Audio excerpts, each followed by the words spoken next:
Hi guys, it's Amanda from theintuitivewife.com.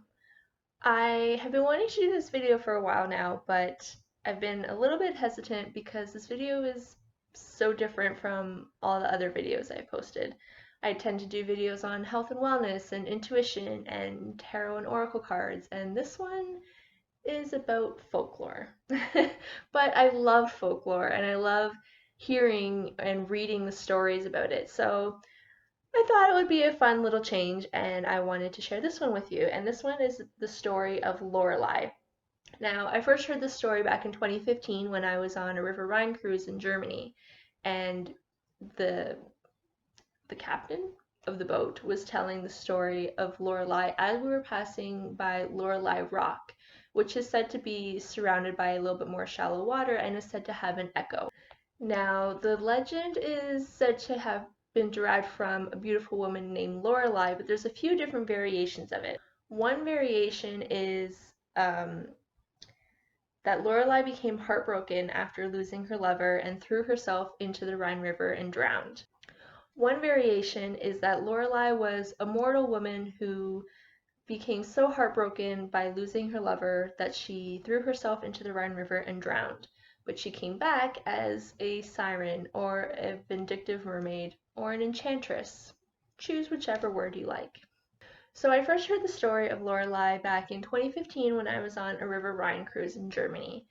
And it was while we were passing Lorelei Rock. The captain was telling us a story about how a woman used to sit on a rock and sing to sailors, and because of the formation around her, there would be an echo off of the rock so that sailors could hear her from quite the distance.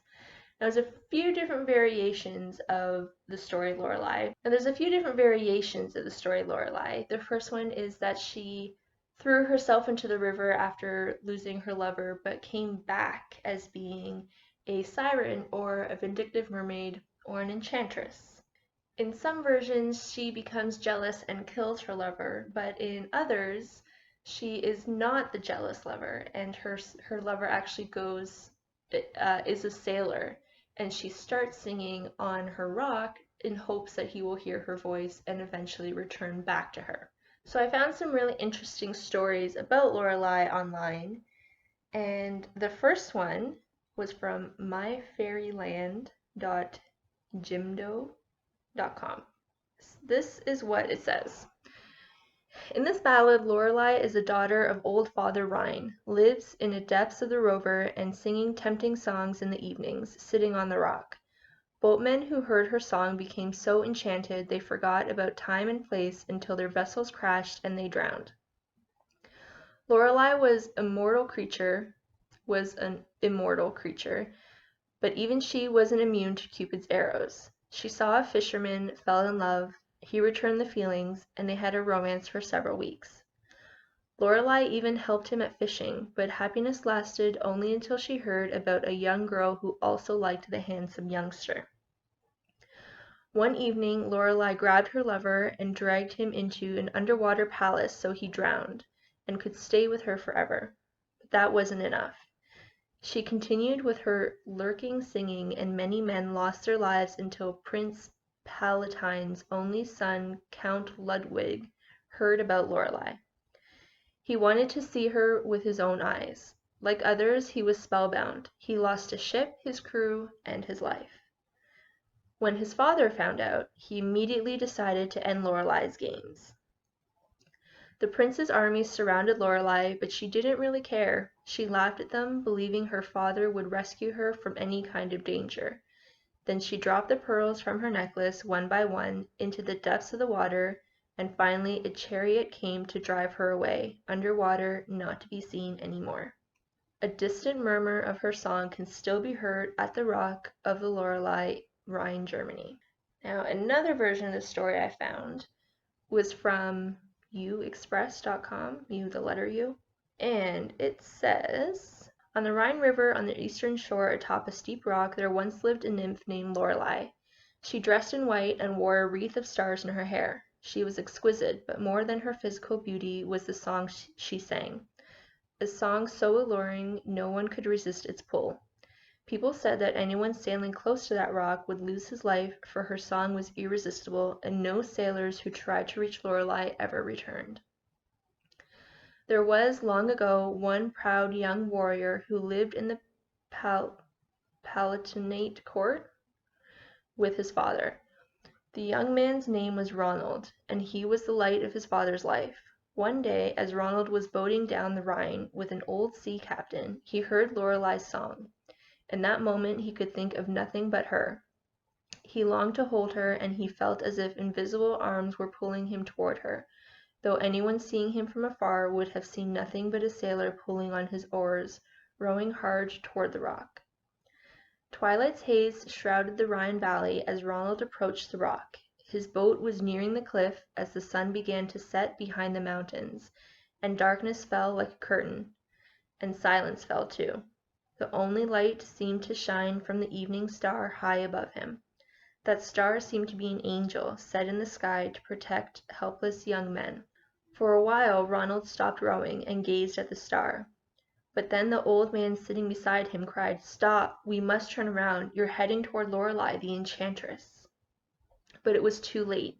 Hearing that name, Ronald opened his eyes wide and saw that beautiful creature combing her copper hair, her dress flowing in the evening breeze. It seemed to Ronald that the only light left in the world was the light surrounding her. Despite the darkness, she was composed of light, gleaming eyes, shimmering lips, her face aglow.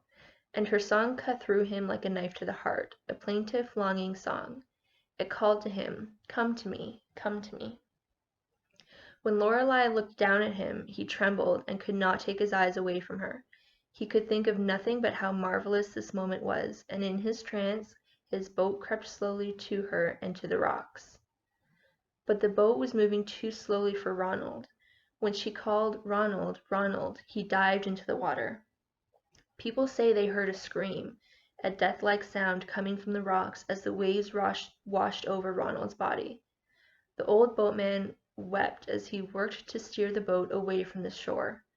Lightning stabbed the sky, thunder rumbled over the mountain. Still the song of Lorelei filled the air. Somehow that old man made his way home, and before long the court heard the news of the young man lured by the siren to his death. Ronald's father, sick with grief, ordered his soldiers to bring the enchantress to court, dead or alive.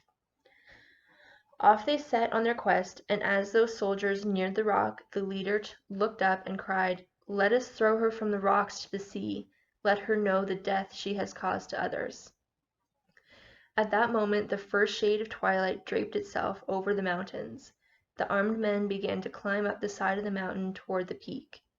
Above them they could see the top of that mountain was veiled in mist. They thought it was the last rays of the sun, but it was the light that wrapped Lorelei in its embrace.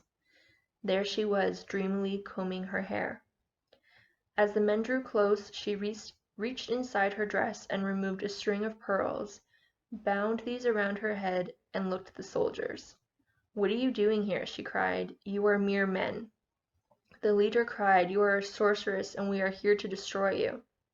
The next sound they heard was a laugh that echoed from every corner of the valley. "The Rhine is coming for me," Lorelei called, and she bent over the precipice, tore the pearls from her head, and hurled them into the water.